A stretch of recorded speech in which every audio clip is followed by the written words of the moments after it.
네, 안녕하세요.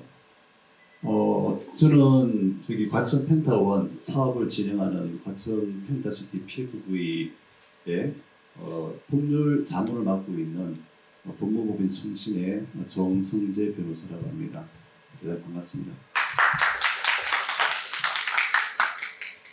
오늘 이 귀한 자리에 또 주말에 가족분들하고 같이 쉬셔야 되는데 귀한 시간에 어려운 걸음 해주셔서 대단히 감사합니다. 여기 회사에 이경일 부회장님도 직접 와주셨고 백승현 상무님도 같이 와주셨고요. 다들 가족분들하고 많이 오신 것 같아요.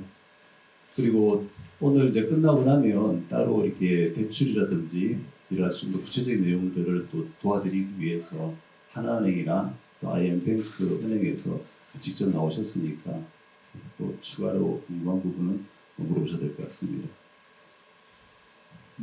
제가 이제 회사 직원이 아니라 제가 이제 자문 변호사가 이 설명을 좀 직접 진행하게 된 이유는 좀 이따가 구체적으로 말씀드리겠습니다만은 기숙사이다 보니까 이게 이미 이제 와보신 분들도 있으실 거고 처음 오신 분들도 있을 텐데 여러 가지 복잡한 어떻게 보면 복잡하다면 복잡하다고 할 수 있고 그렇지 않다면 쉽게 치부할 수도 있는데 법률적이고 또 세무적인 이슈가 좀 몇 개가 있습니다.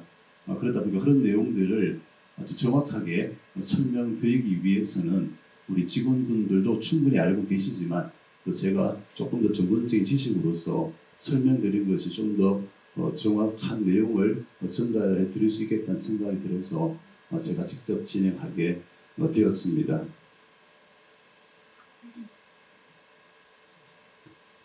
이게 이제 우리 단지 과천 지식정보타운의 10블록에 있는 전체 전경입니다.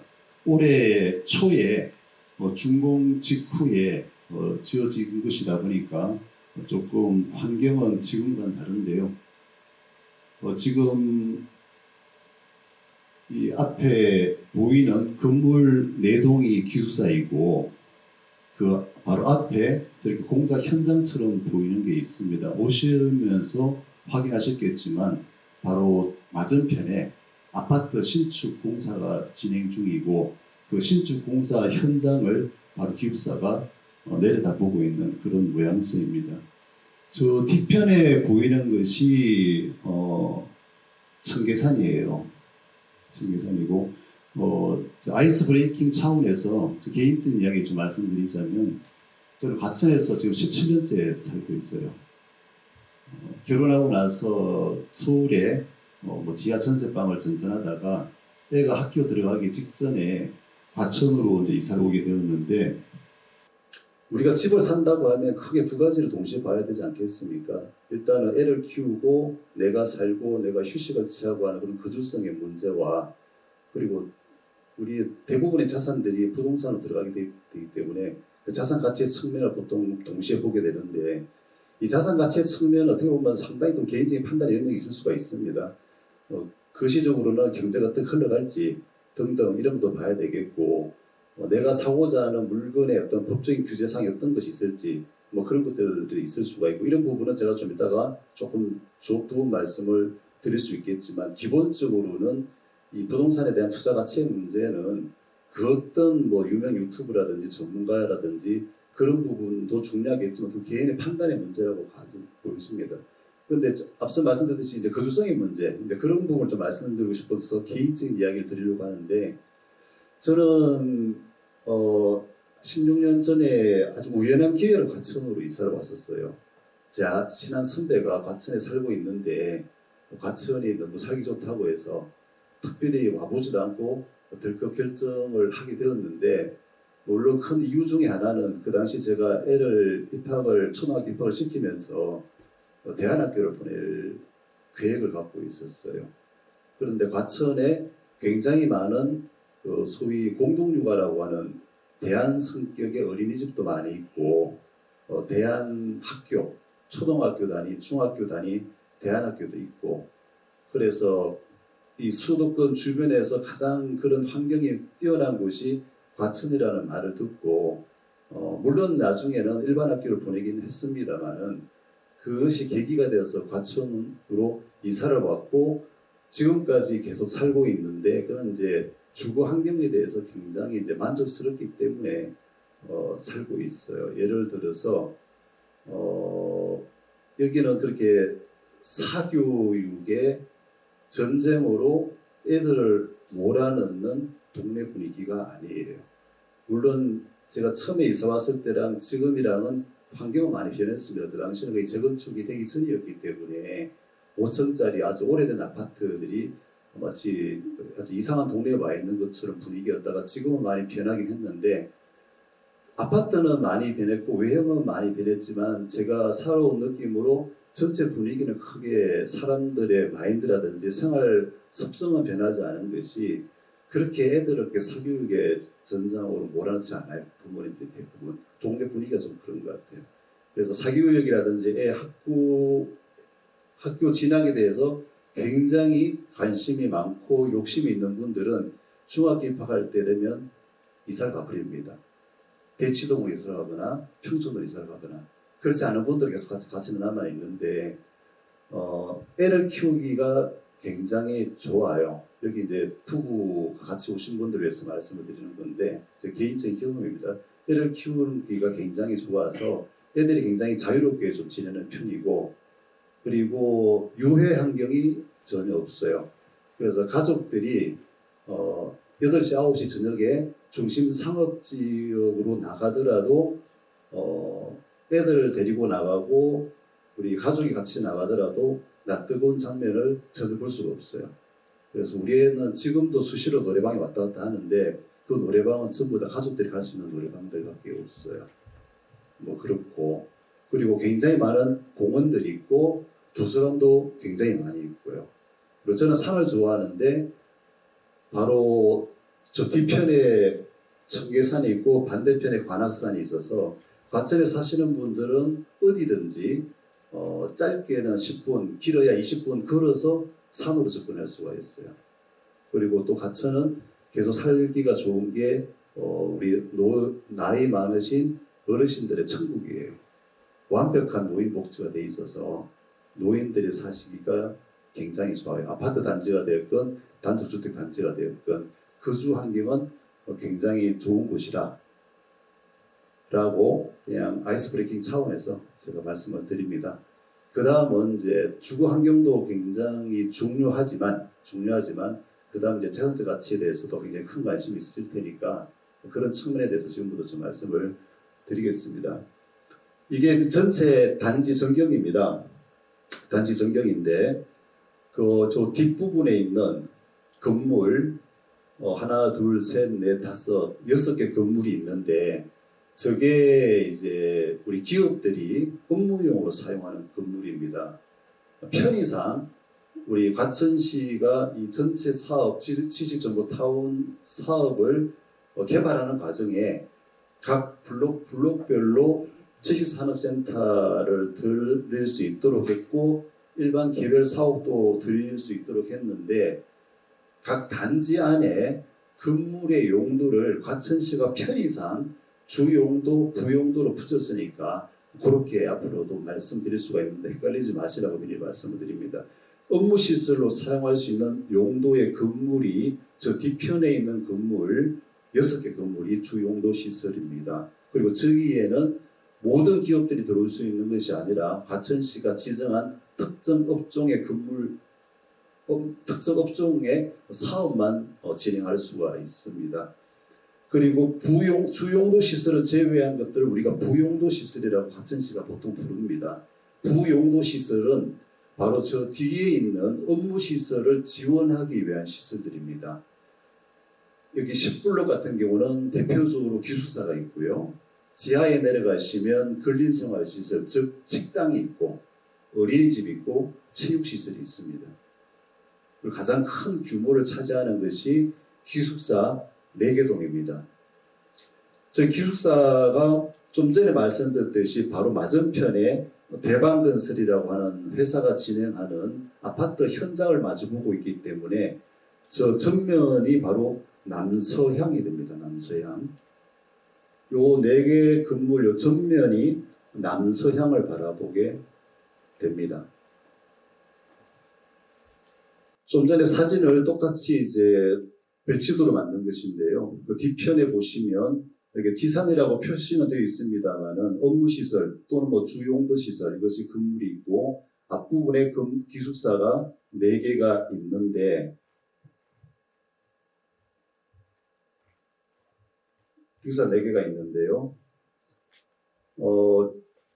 임대형 기숙사가 2개가 있고 일반 기숙사가 2개가 있습니다. 임대형 기숙사는 잠시 후에 상세히 설명을 드리겠습니다만은 주택 임대 사업을 하는 사업자에게 20개 이상씩 분양하도록 되어 있는 곳이기 때문에 우리 오신 분들이랑은 해당 사항이 없습니다. 요 일반 기숙사는 바로 여기서 근무하시는 분들이 입주할 수 있도록 한 기숙사입니다. 저희들이 이 시행사가 101동은 이미 절반가량을 분양을 했고요. 절반 정도 남아있고 지금 센 임직원 분들에게는 103동을 지금 일단은 분양을 할 계획인데 원하시는 평형이 여기서 부족하다면 101동에 있는 남아있는 물량으로도 가능하십니다. 또한 만일 위치가 여기가 더 좋다고 판단하시면 103동이 아닌 101동 중에 미분양 물건을 선택하실 수도 있습니다. 이게 이제 건축물 대장이라고 하는 것입니다. 이게 101동의 특정 호실을 제가 가져왔는데 우리가 건물에 관해서는 등기부 등본이 있고요. 건축물 대장이라고 하는 게 있습니다. 그 등기부 등본은 권리에 관한 내용입니다. 법적인 권리에 관한 내용, 소유권이 어떻게 변화되었는지, 은행에서 어떻게 돈을 빌리고 얼마나 건저당권을 설정해줬는지 그런 것을 등기부 등본이라고 하고 건축물 대장이라고 하는 것은 권리의 문제가 아니라 이 건물은 정확하게 어떤 현황의 건물이다라는 것을 알려주는 공부를 건축물 대장이라고 하는데 101동은 이와 같이 표시가 되어 있습니다. 공동주택, 일반 기숙사 이렇게 표시가 되어 있습니다. 그래서 101동, 103동을 등기부를 떼보시면 건축물 대장을 떼보시면 일반 기숙사라고 표시가 되어 있습니다. 자, 그러면 주택이면 주택이지 왜 또 기숙사냐? 그럼 기숙사와 아파트의 차이는 무엇이냐? 외관으로 봤을 때는 오피스텔 같기도 하고 한편으로 아파트 같기도 하고 그러한데 아파트와의 차이점은 무엇이고 또 오피스텔과의 차이점은 무엇이냐? 이제 그런 부분이 많은 관심사가 있으실 것 같고 그러면 아파트와 어떤 내가 삶에 있어서 주거함에 있어서 또 나중에 매각함에 있어서 또 사는 동안에 세금은 어떠하고 또 오피스텔과 그런 것들 어떤 차이가 있는지 아마 큰 관심이 많으실 것 같습니다. 그건 좀 이따가 설명을 드리기로 하고요. 일단은 103동의 전체적인 내용부터 한번 쭉 설명을 드리고 제가 본론으로 들어가고자 하는 부분은 좀 잠시 후에 말씀을 드리겠습니다. 103동을 기준으로 놓고 보면 이와 같은 배치표로 되어 있습니다. 2층부터 15층까지 있는데 2층은 전부 다 테라스형입니다. 테라스형이다 보니까 약간의 정원이 제공되어 있고요. 그리고 형은 4개 형이 있는데 20평, 37형, 57형, 60평이 있는데 60평은 2개 라인으로 형성되어 있습니다. 그리고 57형이 1개 라인이고 37형이 1개 라인, 나머지는 원룸형의 20평으로 구성이 되어 있습니다. 좀 전에 남서향을 바라본다고 말씀을 드렸지 않습니까? 남서향,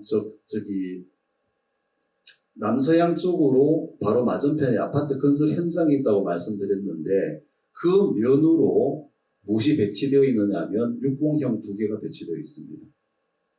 그래서 60형을 만일 이렇게 매입을 하신다면 아파트 현장 쪽을 바라본다. 일단 그 정도로 생각하시면 되겠고 50형, 57형을 만일 선택하신다면 단지 안을 바라본다. 10블록 단지 안을 바라본다고 생각하시면 되겠고, 원룸형도 단지 안을 바라보게 될 것이고, 37형은 아파트 현장 쪽을 바라보게 됩니다.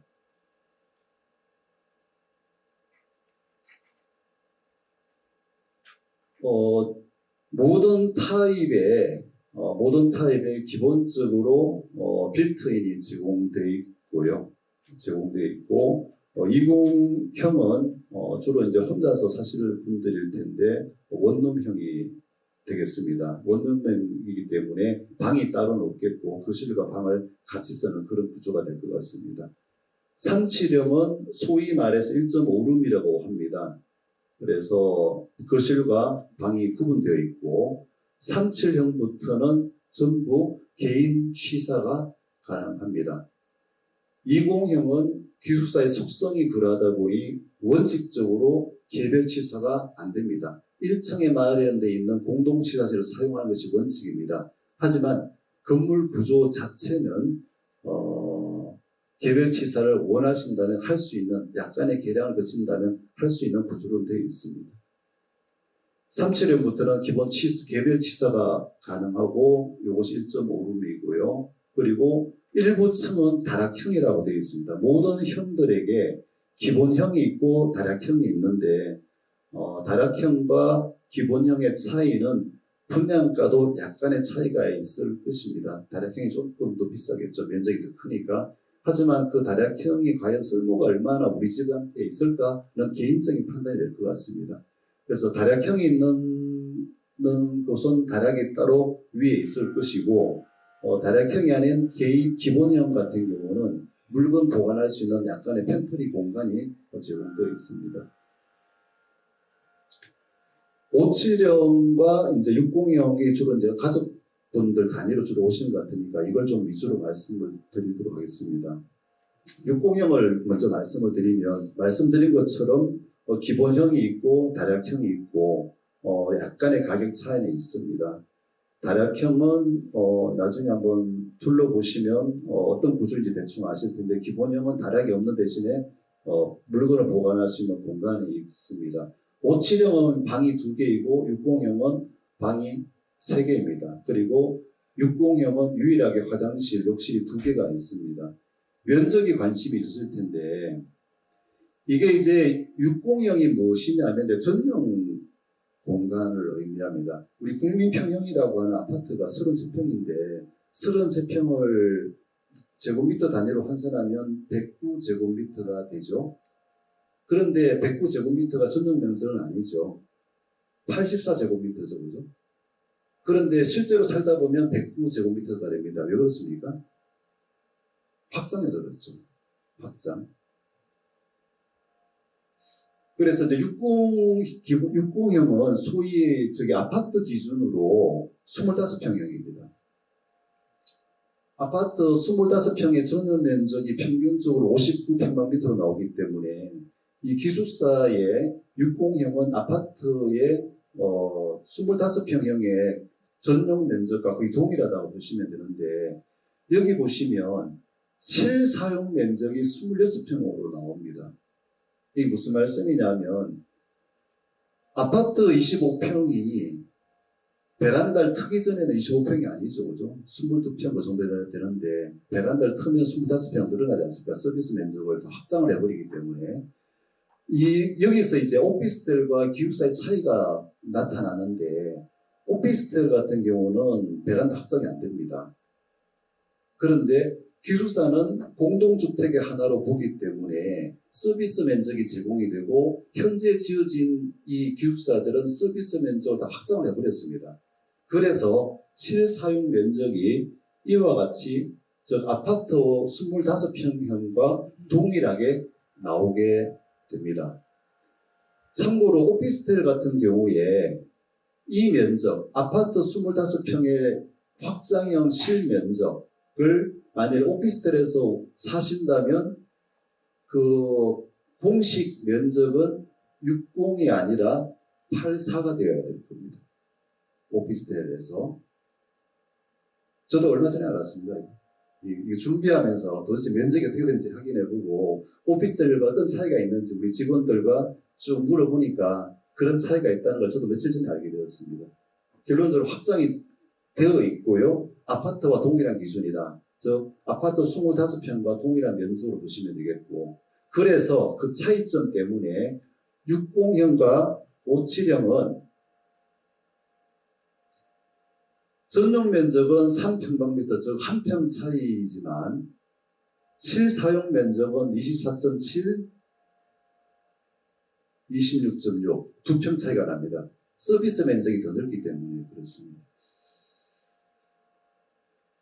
이게 뭐 분양 가격이 얼마나 되는지는 나중에 별도로 자료를 제공받으실 건데, 제가 아는 범위 내에서는 60이 아마 6억가량, 그리고 57형이 그보다 3, 4천 저렴하고, 그리고 37형 1.5룸이 3억 5천가량 그 정도로 알고 있습니다.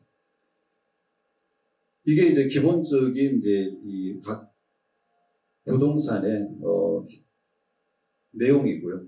그래 지금부터 이제 제가 변호사가 왜 이걸 할까 궁금해 하셨을 텐데, 그 내용을 지금부터 좀 말씀을 드리겠습니다.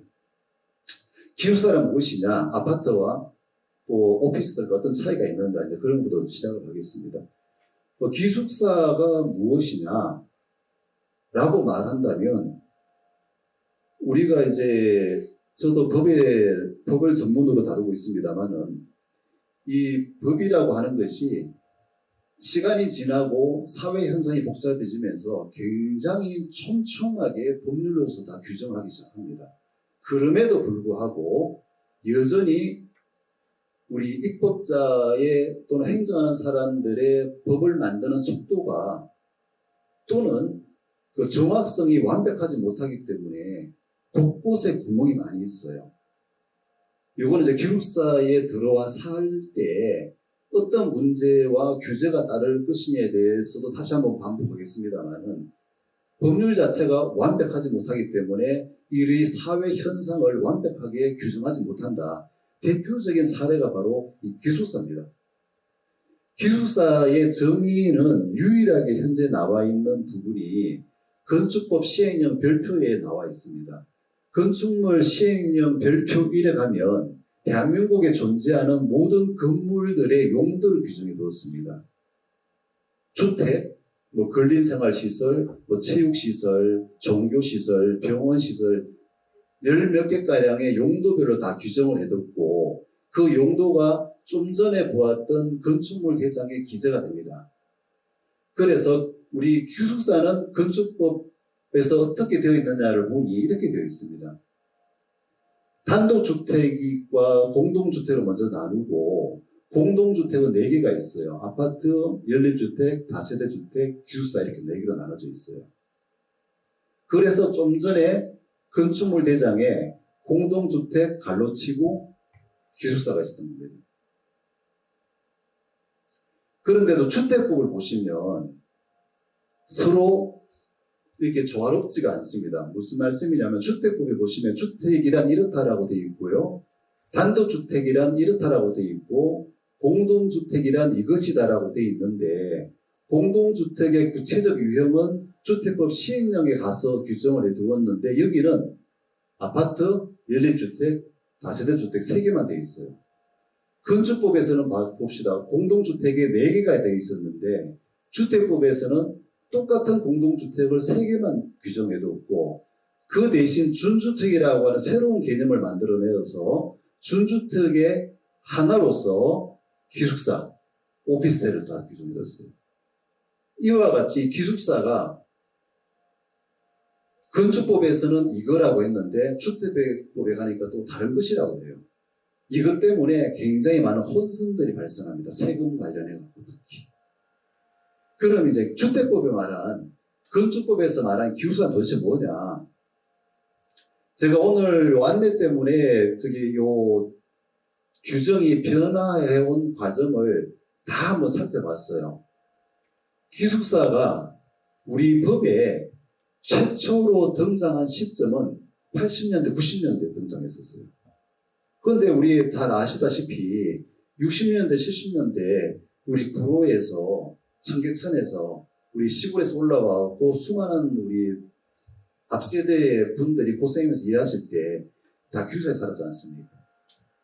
그 당시에는 기숙사라고 하는 것이 현실에서는 존재했는데 법에서는 존재하지 않았어요. 그러다가 우리 법에서는 기숙사, 즉 건축물은 이렇게 나눈다, 건축물의 종류는 이렇게 나눈다라고 하면서 기숙사 세 글자만 지어넣었던 것이 80년대쯤이고요.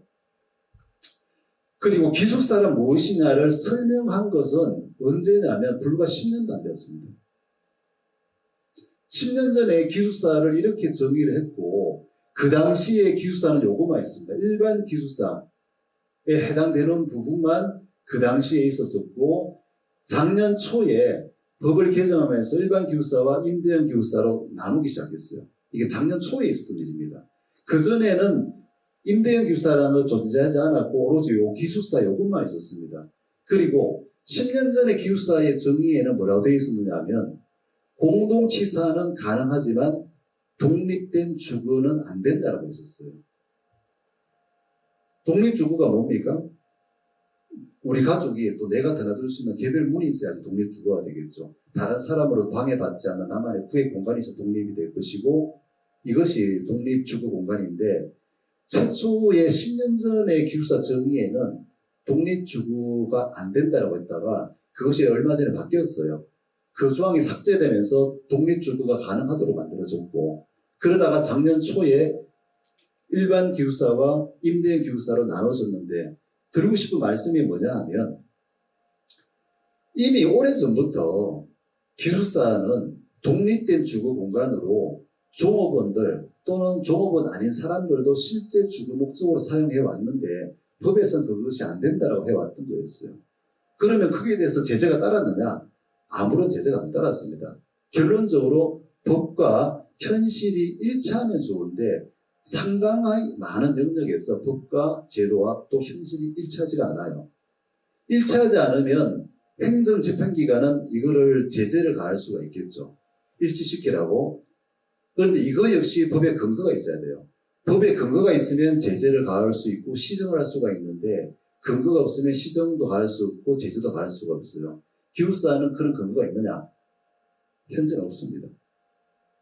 그래서 작년에 왜 이런 식으로 법이 개정되었는지 이것이 우리 기숙사의 어떤 재산적 가치와도 관련되어 있기 때문에 말씀을 드릴게요. 작년 2월에 법의 일반 기숙사와 임대형 기숙사로 나누면서 이 조항이 들어갔습니다. 구분 소유된 개별실은 제외한다는 조항이 들어갔어요. 이게 굉장히 이제 중요한 문구가 되는데 왜 이게 들어갔느냐 하면 최근 10년 동안 부동산의 화랑기였지 않습니까? 소위 말해 부동산 시장이 아파트 값은 끝없이 올라가는 중이고 그래서 아파트 부동산 개발하는 업을 하는 사람들은 아파트 이외에 대안 상품을 계속 찾아서 상품화 시키기 시작했고 아파트 살 여력이 안 되는 분들은 대안 상품에 눈을 돌리기 시작했고 투자 목적으로도 눈을 돌리기 시작했었어요. 그게 오피스텔이었고 한참 오피스텔 바람이 분 다음에 한 5년 전에 기숙사 바람이 불었어요. 그래서 기숙사를 아파트 오피스텔의 대안 상품으로 많이 개발했었어요. 원래 기숙사는 이곳과 같은 지식산업센터의 지원시설로 원래 들어갑니다. 지금도 그렇습니다. 그래서 구로구라든지 하남이라든지 지방의 많은 산업단지 등등 이런 곳에 지식산업센터가 만들어지면서 과거 이름은 아파트형 공장이라고 했죠. 그런 것이 만들어지면서 기숙사가 많이 공급이 되었는데 이 부동산 소유꾼들이 이것을 아파트 오피스텔 같은 상품으로 선점했고 무차별적으로 일반인들한테 분양을 했어요. 그럼 그 당시에 일반인에게 분양이 금지되어 있었느냐? 아닙니다.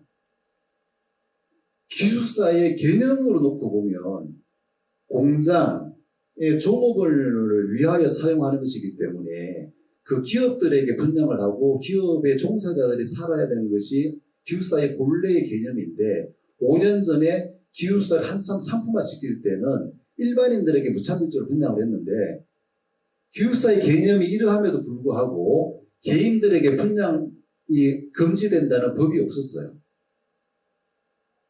그래서 그걸 제재를 못했습니다. 또 그것이 점점 전매되고 있는 중이고 일반인들에게 임대도 하고 있는 중이고 그래서 이것이 문제가 되니까 작년 초에 법이 바뀌었는데 물론 시행령입니다. 정확하게는 대통령령입니다. 구분 소유된 개별시설은 즉 구분 소유가 된 개별 공간은 기숙사가 될 수가 없다는 규정을 집어넣어 버렸어요. 아주 엉터리를 법으로 만들었죠. 차라리 누구는 분양받을 수 없다라고 하면 좋을 텐데 이런 엉터리 같은 법을 만드는 바람에 향후에는 아마도 기숙사가 공급되지 않을 거예요. 대한민국 전국에. 개별 소유가 안 되는 한 덩어리 건물 하나의 소유로서 한 기업이 우리 직원들만을 위해서 기숙사를 만들겠다.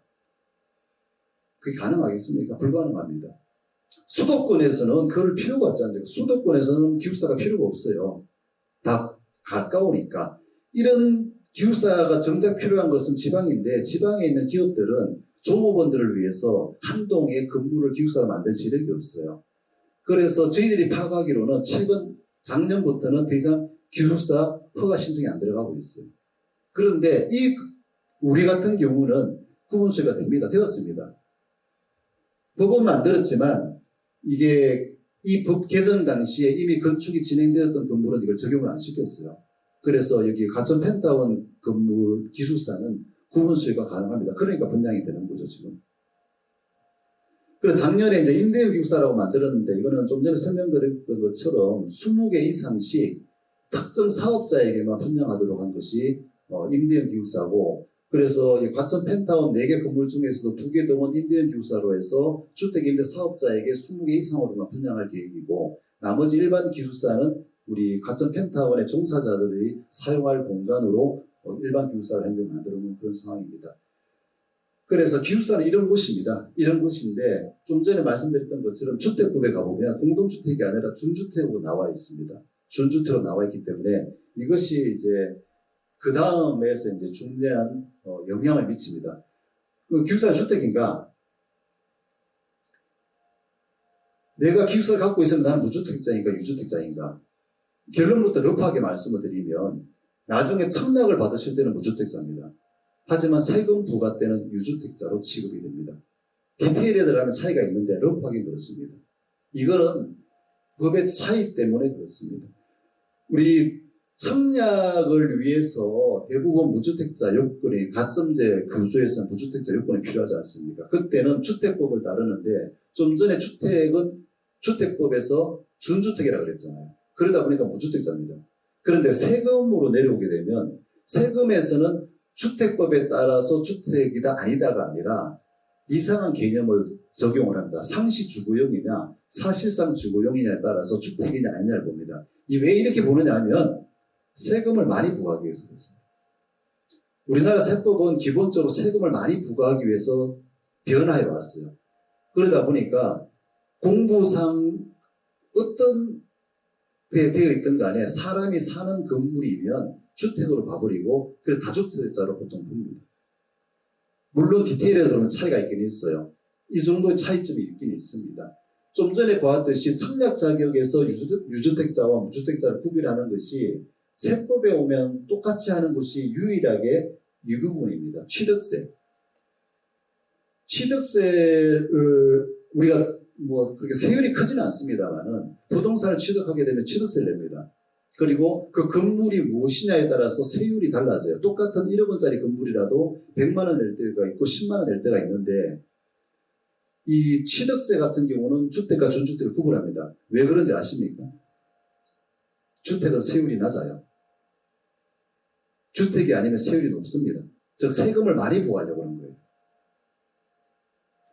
그래서 기숙사는 아파트 대비 취득세를 조금 더 많이 내야 됩니다. 그래서 준주택과 주택을 세법의 영역에서 구분하는 곳은 바로 취득세 그리고 재산세도 마찬가지입니다.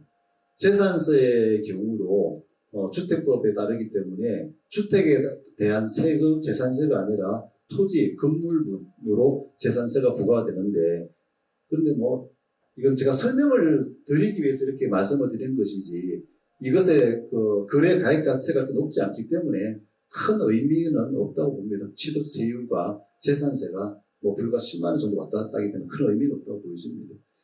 그런데 오히려 이제 나중에 우리 임직원 분들이 돈 많이 버셔갖고 여러 주택을 가지게 되었을 때 그때는 고민이 시작될 수 있겠죠. 언제 고민이 시작되느냐? 양도소득세에서. 다주택자들은 집을 팔 때 주택의 숫자에 따라서 세율이 달라지지 않습니까? 그러면 기숙사는 주택이냐 아니냐가 문제가 되는데 정확하게 말씀을 드릴게요. 법은 이렇게 되어 있습니다. 법은 소득세법에 보면 공구상 용도에 상관없이 독립된 주거생활 구조 및 사실상 주거용으로 사용하면 주택으로 봅니다. 판례도 그렇습니다. 일시적으로 주거 아닌 용도로 사용하고 있다 하더라도 본래 구조용, 주거용이고 구조가 그대로 유지되고 있어 언제든지 주택으로 사용을 할 수 있는 건물은 주택으로 본다. 그래서 만일 다주택자라면 다주택자에 대한 양도세율이 부과가 될 수가 있습니다. 그런 고민을 하게 되는 시점이 오기를 저도 기원하겠습니다.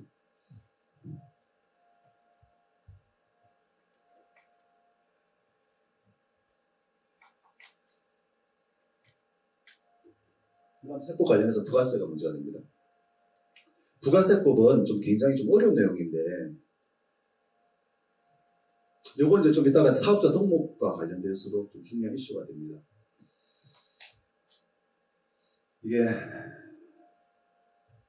부가세법은요, 부가가치세라고 하는 것이 이제 우리 기업하시거나 일하시다 보면 부가가치세를 많이 이제 말씀하시게 되는데, 이 세금은 소득에 따라서 누진적으로 부과가 되는 직접세라고 하는 것이 있고요.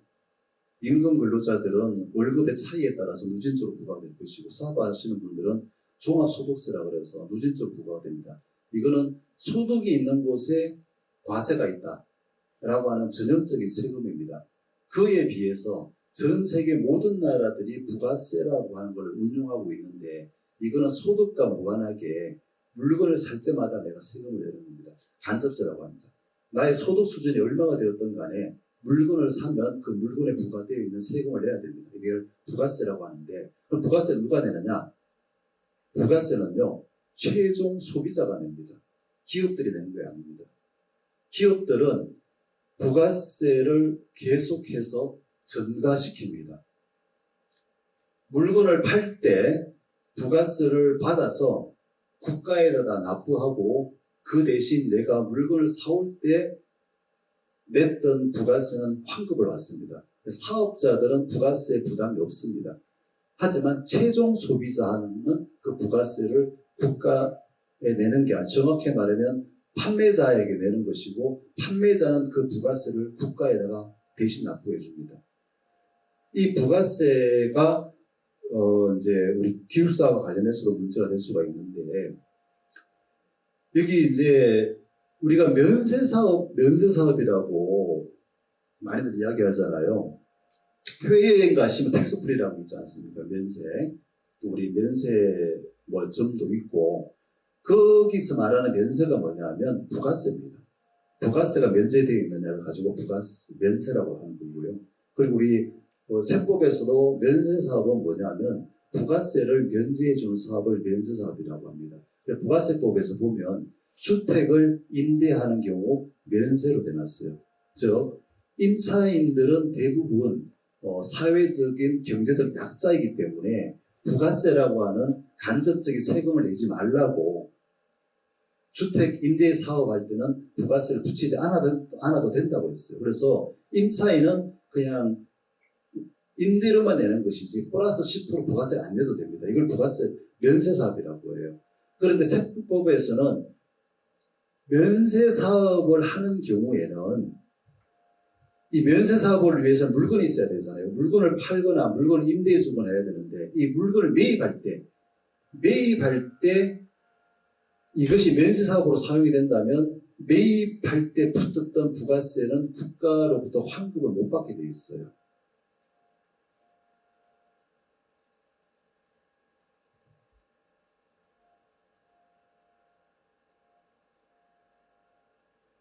아주 쉽게 말씀드리자면 우리 오신 분들은 대부분 기숙사를 매입하신다면 거주하실 계획이시겠죠? 그럼 부가세 면제는 별로 문제가 안 됩니다. 그런데 나는 1년만 살다 나갈래. 그래서 1년 후에는 임대를 할 계획이래요. 그런데 임차인은 여기 들어와서 거기 거주할 한 가족이야. 그때 문제가 될 수가 있습니다. 그러면 내가 사업자 등록을 내고 부가세를 환급받아서 기숙사를 샀는데 나중에 내가 1년 후에 임대를 했을 때 어떻게 해야 되느냐. 그때 주로 문제가 됩니다. 그때. 그래서 우리가 전형적으로는 내가 사업자 등록 내고 부가세 환급받아서 물건을 샀기 때문에 나중에 임대할 때는 부가세를 붙여서 임대했다가 부가세는 국가에다 또박또박 납부하는 것이 일반적인 루틴이 되는데 이게 일반적인 루틴입니다. 그런데 주택 임대는 면세 사업이기 때문에 만일 기숙사가 주택이라면 주택을 내가 임대했을 때 임차인에게서 부가세를 받을 수가 없어요. 그 말인즉슨 내가 국가로부터 환급받았던 부가세는 국가에다가 돌려줘야 됩니다. 대부분은 그냥 거주하신다 생각하고 일단 여기까지만 말씀을 드릴게요. 여기까지. 그래서 이제 이 부가세 관련해서는 이제 그런 것이 있습니다. 좀 전에 이게 면세 사업, 즉 이 기숙사를 임대 놓는 경우에 이 기숙사가 과연 이게 면세 사업인 주택 임대에 해당하느냐가 원래 이 말씀의 출발점이었는데 아까 세법에서는 대부분 공부상 용도와는 무관하게 실제 사용이 무엇이냐에 따라서 세금을 부과한다고 그랬잖아요. 그래서 공부상으로는 주택법에 따른 준주택인데 부가세법으로 오게 되면 부가세법에서는 이렇게 판단합니다. 상시 주거용으로 쓰는 건물이면 주택 임대로 보는 것이고 사업을 위해서 사용하는 건물이라면 주택이 아닌 것으로 봅니다. 그래서 이런 경우는 좀 상정하기가 좀 만만치 않겠지만 만일 내가 기숙사를 매입한 다음에 임대를 했는데 임차인이 거기서 자기 사무실을 갖춰서 자기 사업을 했다. 개인 사업을 했다. 그러면 주택이 아닙니다. 그 사람한테 부가세를 받고 환급받고 나는 환급받고 그 사람한테 부가세를 부과하고 아무 상관이 없어요.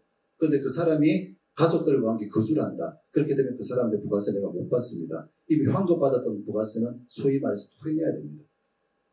네, 그런 차이가 있습니다. 그래서 부가세법에서 면세사업이 주택에 해당하느냐 여부는 상시 주거용 건물이냐 아니면 사업을 위한 건물이냐 구조가 어떻든 상관없습니다. 구조가 욕실이 있건 주방이 있건 상관없이 그 건물에서 거주를 하느냐 그 건물에서 사업을 하느냐에 따라 달라집니다.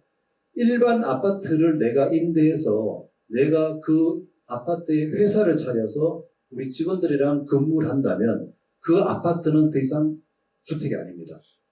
부가세법에서는. 그 아파트는 사업용 건물이 됩니다. 그래서 나는 임대인한테 부가세를 납부해야 됩니다. 결론적으로 부가세와 관련해서는 사업용으로 쓰느냐 아니면 거주용으로 쓰느냐 누가 내가가 아닙니다. 현재 사용하고 있는 임차인이 어떻게 쓰느냐에 따라 달라집니다. 이거 좀 이따 다시 한번 반복하도록 하겠습니다. 자, 기숙사 소유가 가능하냐?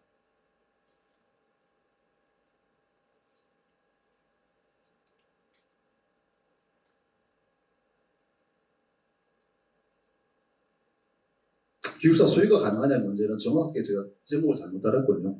기숙사 소유가 제한되느냐 문제죠. 나는 못 사느냐. 이제 어떤 특정한 사람들은 기숙사를 살 수가 있느냐. 이제 그게 정확한 질문이 되는 것인데 우리 가천 펜타곤은 저기 산업집정화 등등등 법률 산업집정법에 의한 지식산업센터입니다.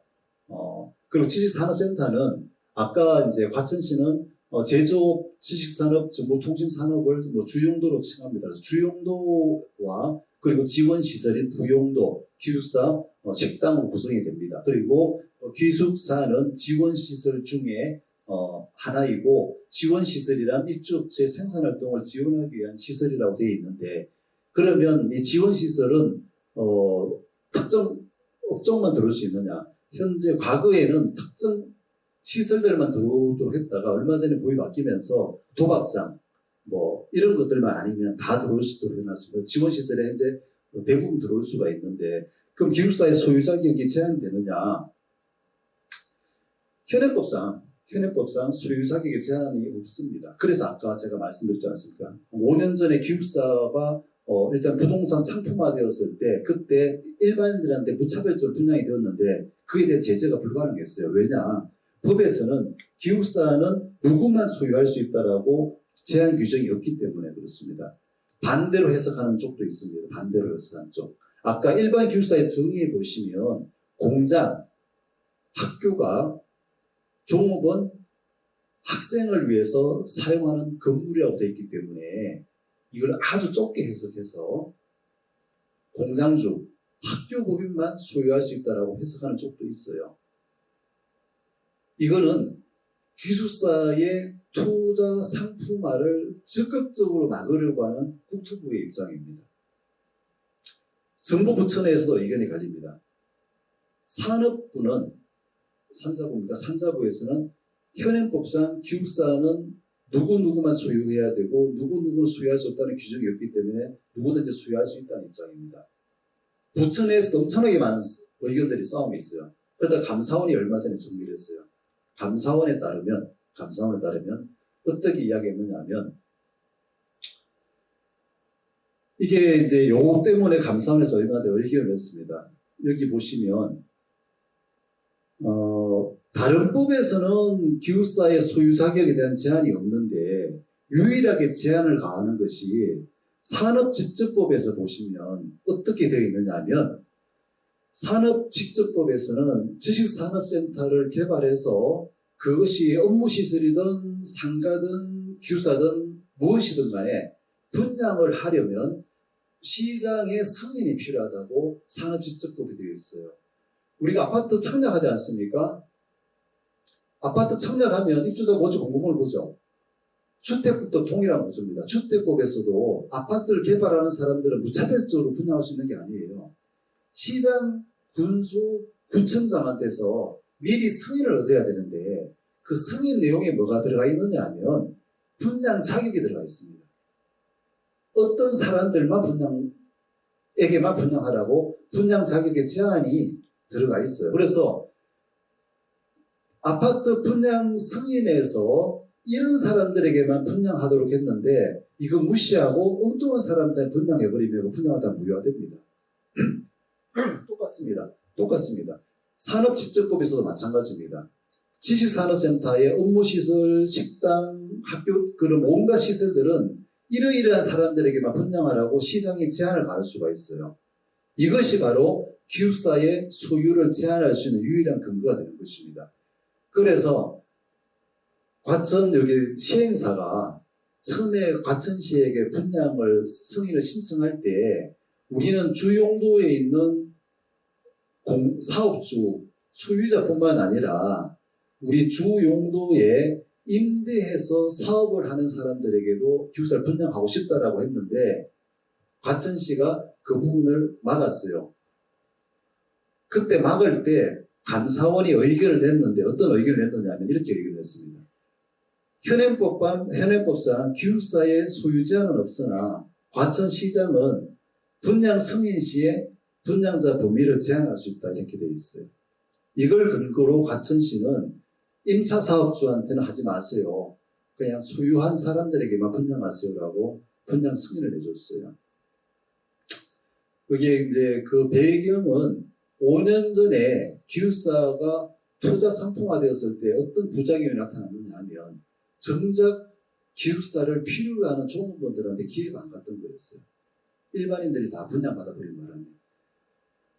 그러다 보니까 과천시도 동일한 걸 염두를 했습니다. 일반인들에게 그리고 여기 주용도 공간에 뭐 공유 오피스가 되었건 뭐가 되었건 간에 임대해서 앞으로 많은 사람들이 들어올 건데 그 사람들이 다 기숙사를 분양받아 가버리면 정작 센 그룹과 같은 사옥에 입주하는 기업들의 임직원들이 살 공간이 부족해질 수가 있다는 이유로 오로지 센과 같은 여기 소유 기업들만 분양을 받을 수 있도록 규제를 했어요. 그래서 현재로서는 주용도 시설 소유자에게만 현재 분양이 가능합니다. 그런데 분양과 전매는 다릅니다. 아파트를 다시 예를 들어가 보면 아파트를 분양할 때 분양 입주자 모집 공고문을 미리 승인을 받아야 돼요. 거기 보시면 청약 자격을 미리 규정을 해둡니다. 그런데 내가 청약 받은 다음에 전매를 할 수가 있죠. 전매조차도 제한은 가능합니다. 그렇죠?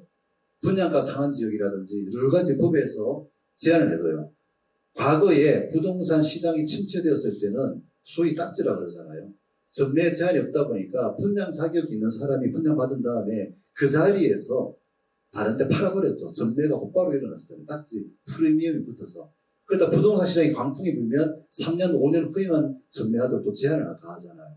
그럼 기숙사는 현재의 승인에 따른다면 센과 IT센 회사와 같은 회사만 분양을 받을 수 있는데, 그럼 IT 회사는 직원들, 일반인들, 다른 기업들에게 전매할 수 없느냐? 전매를 금지하는 규정이 현재 없습니다. 그래서 전매는 가능해요. 그러면 지금 당장 전매가 가능하냐? 가능합니다. 시행사가 과천시로부터 이 부지를 매입할 때 용지 공급 지침이라는 게 있었고 용지 매매 계약을 체결했는데 거기서는 IT센 회사와 같은 우리 입주 기업이 사용할 부지는 5년간 전매가 제한되지만 부용도 시설은 예외라고 했어요. 그래서 기숙사를 분양받은 우리 기업은 5년 이내에 제3자에게 전매할 수 있고 이 경우 제한이 없어요. 그래서 자유롭게 지금이라도 전매를 받을 수는 있습니다. 이거는 법에 대한 해석의 문제가 아니라 법이 그렇습니다.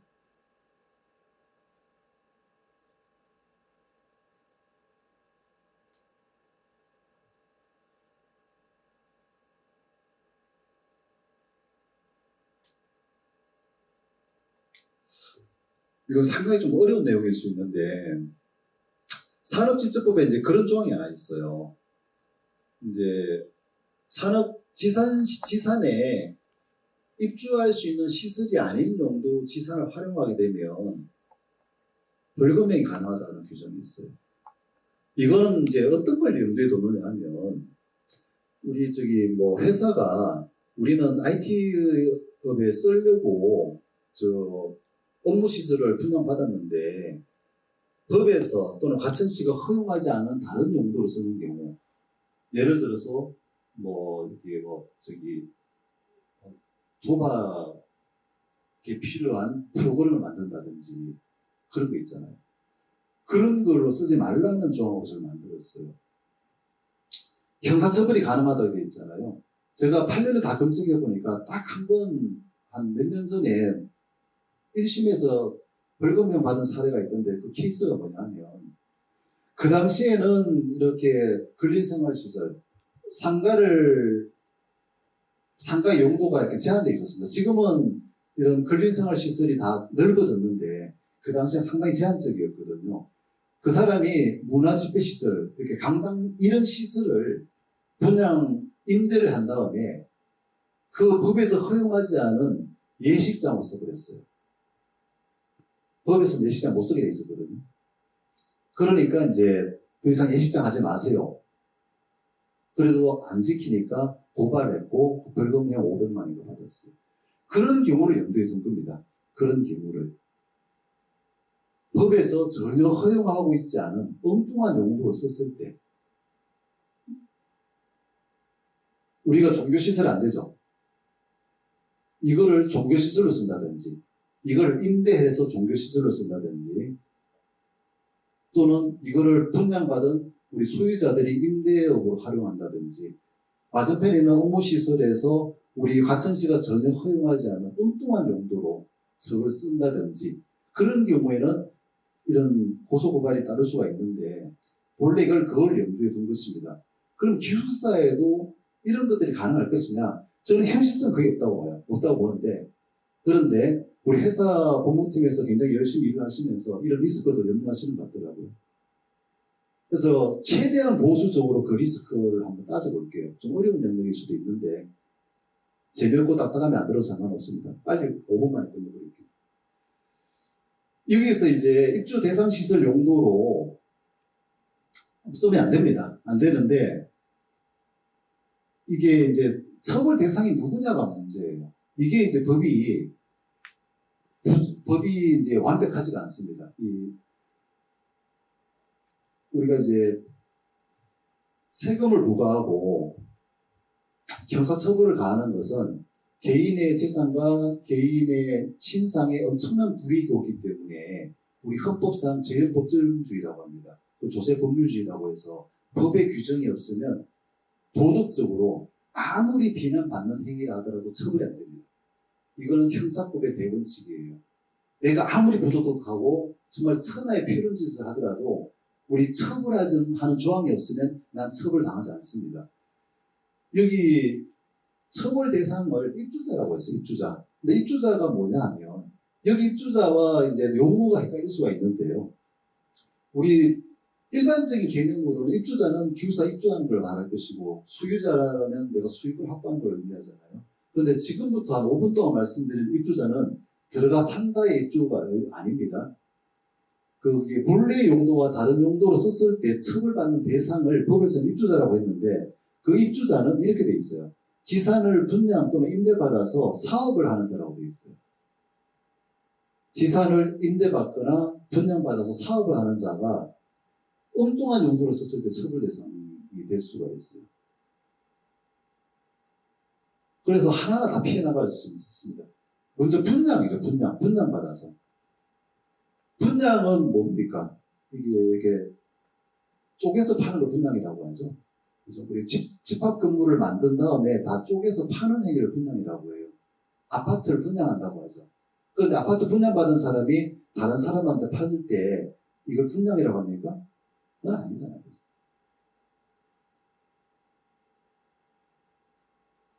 그래서 우리 임직원들께서 우리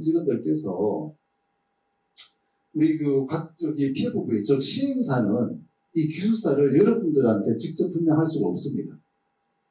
그래서 우리 회사가 되었건 다른 회사가 되었건 요 뒤에 있는 그 회사에 먼저 매각을 해야 돼요. 그럼 그 회사로부터 여러분들이 사야 되는데 그 사는 순간부터 더 이상 분양받은 사람이 아닙니다. 그래서 제가 보기에는 처벌 대상이 될 수가 없어요. 분양받은 사람이 아니라 그냥 매수한 자이기 때문에. 그리고 동시에 지산에서 사업을 해야 돼요. 사업을. 이 두 가지 요건이 충족되어야지 비로소 처벌 대상이 될 수가 있어요. 케이스를 나눠볼게요. 시행사는 어떤 특정 기업에게 기숙사를 매각을 할 것이고 그 기업은 여러분들한테 매매를 할 거예요.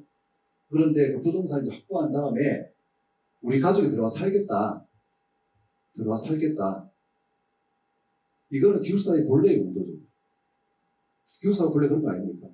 여기에 일하시는 분들이 들어와 사는 공간이 기숙사잖아요. 이거는 기숙사 용도대로 사용하는 거예요. 그 다음, 내가 살다가 나는 센에 근무를 하는데 그냥 다른 데 임대 주겠어.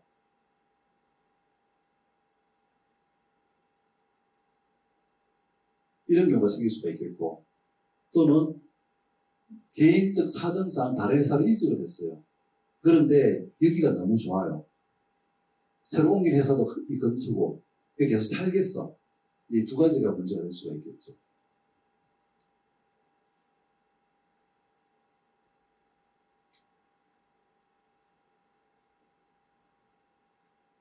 이겁니다. 그래서 분양받은 사람이 아닙니다. 그리고 분양받아서 기숙사를 분양 또는 임대받아서 사업을 해야 되는데 내가 만일 센에 재직하다가 다른 회사로 옮겼는데 여기 계속 살겠다. 분양받은 사람도 아니고요. 그리고 나는 다른 회사 직원이지 이 과천 펜타운에서 사업하는 사람이 아니에요. 그래서 나는 그 적용 대상이 아닙니다. 두 번째로 내가 IT센에 근무를 하는데 그냥 다른 데 살고 인맥을 놓겠다. 나는 분양받은 사람이 아니에요. 좀 전에 말씀드렸지만. 그리고 분양받아서 사업을 해야 되는데 내가 기숙사를 소유하고 있지만 기숙사에서 사업을 하진 않아요. 그러니까 피해갈 수 있다. 피해갈 수 있다가 아니라 법은 본래 이런 것들 다 규제하고 싶어서 법을 만든 모양인데 법이 좀 엉성하다 보니까 다 사각지대에 놓여있다라고 보는 것이 정확합니다. 설명이 될 것 같습니다. 사업자 등록이 필요한가? 이 사업자 등록은요, 어디다 하느냐, 만일 하게 된다면, 여기 이제, A동에, 이제, 창업지원센터라고 하는 것이 나중에 만들어질 예정입니다. 쉽게 말하면 공유오피스 비슷한 개념인데, 그곳에다가 사업자 등록을 개인적으로 개설하는 거예요. 아마 회사에서도 이런 안내를 들었을 거라고 저는 들었습니다. 이것이 필요하냐, 필요하지 않느냐, 장단점이 무엇이냐, 이런 것들이 궁금하실 수가 있는데, 분명한 부분은 이 사업자 등록은 기숙사에다 내는 게 아닙니다. 우리가 사업자 등록, 사업을 하려면 사업자 등록을 내야 되는데 사업자 등록을 낼 때는 반드시 사업장이 필요합니다. 이 사업장은 내가 소유할 수도 있고 임차할 수도 있어요. 여기서 사업자 등록을 낸다고 했을 때 그 사업장을 기숙사를 한다는 의미가 아니라 시행사가 앞으로 운영할 창업지원센터에 아주 저렴한 가격으로 임대하는 것을 의미합니다. 그렇게 해서 그곳에다 사업자 등록을 내는 것을 의미합니다. 케이스별로 나는 샌드롭에 계속 근무를 하면서 그 기숙사에 들어가서 살 건데 그래도 사업자 등록이 필요합니까? 라고 물어보신다면 저의 대답은 여러분들이 샌에 근무하시면서 기숙사에 들어가 사는 것은 기숙사 본래의 용도로 쓰는 것이기 때문에 굳이 산업집적법의 어떤 규제를 피해 나가기 위해서 사업자 등록하실 필요는 없습니다. 하지만 조금 더 유리한 게 뭐냐면 만일 내가 대출을 받고자 한다면 상담하시겠습니다만 대출이 상당히 유리할 수가 있고 두 번째로 이중에 안전망은 될 수가 있다. 무슨 말씀이냐면 과천시는요 기숙사의 소유자와 거주자를 구분하고 있어요. 소유자는 기업들, 정확하게 말하면 분양은 기업들만 분양받을 할 수 있다고 했고 거주할 수 있는 사람들은 이 지산에서 사업을 하는 종사자들이 거주할 수 있다고 되어 있어요. 그래서 만일 뒤에 기업의 종업원이 아니면서 개인 사업자를 제가 말입니다. 저는 여기 뒤에 있는 회사들의 직원이 아니에요. 제가 개인적으로 A동 창업지원센터에 임대를 하고 제가 사업자 등록을 내버리면 저는 기숙사에 들어가 살 수 있는 자격이 생깁니다. 소유와는 별개의 문제입니다. 들어가 살 수 있는 자격이 생겨요. 과천시가 그 틀 내에서 이 사업을 진행하고 있어요. 최초로 시행사로부터 분양받는 것은 저 뒤에 있는 업무시설의 소유자들, 기업들만 분양받을 수 있고 그 다음 전매는 노터치인데 누가 들어가 살래? 이거는 이 가점 펜타원 전체의 종사자들만 들어가 살 수 있다. 그래서 제가 만일 A동의 공유오피스에 제가 임대를 해서 거기서 개인 사업자를 내서 어떤 식으로 사업을 한다면 저는 기숙사에 거주할 자격이 생깁니다. 그런 측면에서 샌에 재직 중이면서도 동시에 사업자 등록을 낸다면 이중의 안전망이 된다. 그 말씀을 드릴 수가 있어요. 그리고 담보대출에 유리한 것은 또 별개의 문제가 될 수 있겠고요. 그 다음, 아까 이제 그 말씀 드렸었죠. 만일 내가 직접 살 의향은 없고 또는 살더라도 단기만 살고 바로 임대 놓을 것 같아. 그럼 사업자 등록이 필요할까? 이게 개인의 선택입니다.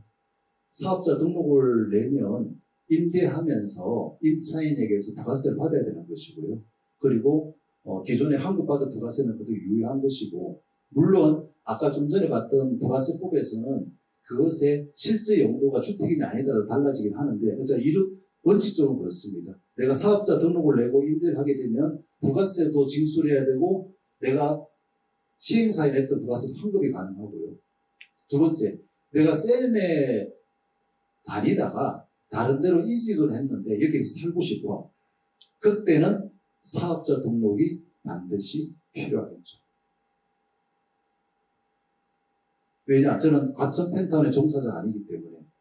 하지만 임차 사업주이기 때문에, 전체 임대에서 사업하는 사람이기 때문에 기숙사 거주 자격이 있다는 이야기가 됩니다. 아마도 제 짐작으로는 회사에서는 그런 측면을 종합적으로 보아서 사업자 등록이 필요하다고 말씀드린 걸로 제가 이해하고 있습니다. 사업자 등록의 해설 방법, 이거 나중에 여러분들 자료가 제공될 거니까 개별적으로 보면 될 것 같고요. 부가세 환급이 가능하냐?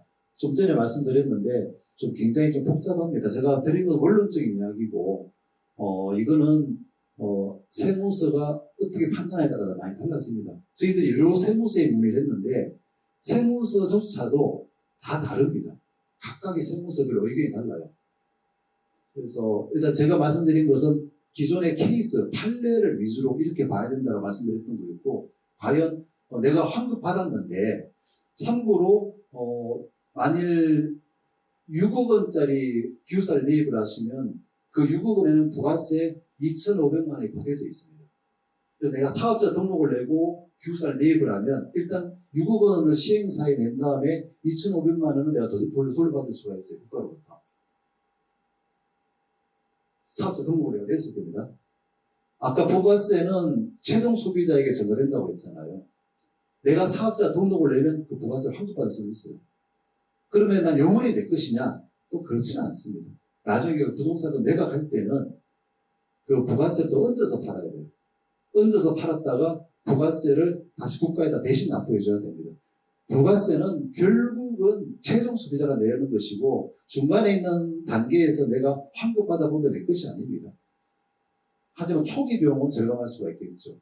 하지만 나중에는 국가에다 내야 됩니다. 나중에. 단기적으로는 받을 수 있지만 전국적으로는 국가에다 돈 돌려줘야 됩니다.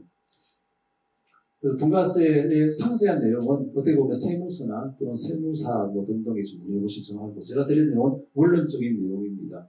전입신고 가능합니다. 당연히. 전입신고는요, 주택이 아니라 일반 빌딩이라도 내가 들어가서 살면 전입신고를 다 가능한 것입니다. 개인의 선택의 문제입니다. 하지만 전입신고를 하게 되면 상대적으로 다주택자, 주택으로 볼 여지가 커지기 때문에 만약 다른 주택이 있다면 나중에 양도소득세 부과해서 다주택자로 볼 가능성이 점점 커지게 되겠죠. 왜냐하면 세무서가 다 실사를 해서 주택이 아니라 보지는 않을 것 아닙니까? 형식적으로 볼 것 아닙니까? 형식적으로 볼 때 제일 첫 번째 보는 게 뭐냐면 사업자 등록을 했는지 전입신고를 했는지에 따라서 달리 봅니다. 전입신고를 하게 되면 이거 주택이구나. 그래서 다주택자구나. 보통 봅니다. 그래서 사업 전입신고는 우리 가족의 관계들, 애들 학교 문제 다 종합적으로 고려할 부분인데 어쨌거나 주택으로 간주된다. 나중에 세금 관련해서 그렇게 생각하시면 되겠습니다. 관리비는 그냥 이렇게 요거로 대신하고요. 주차는 20타입이 아니면 다 한 대씩 배정이 되고 등등 있고, 매매계약 진행하신다면 여기 이제 끝나고 나가실 때 저희들이 이제 설문 자료를 하나 보내드리거든요. 물론 익명 처리가 가능합니다. 근데 시행사 입장에서 빨리 빠른 시일 내에 업무를 진행하기 위해서 매입할 의향이 있으신지, 어느 정도인지, 원하는 타입이 얼마인지, 만일 입주를 하신다면 언제 입주하실 것인지 설문조사를 간단하게 하실 때 좀 협조 좀 부탁드리고요.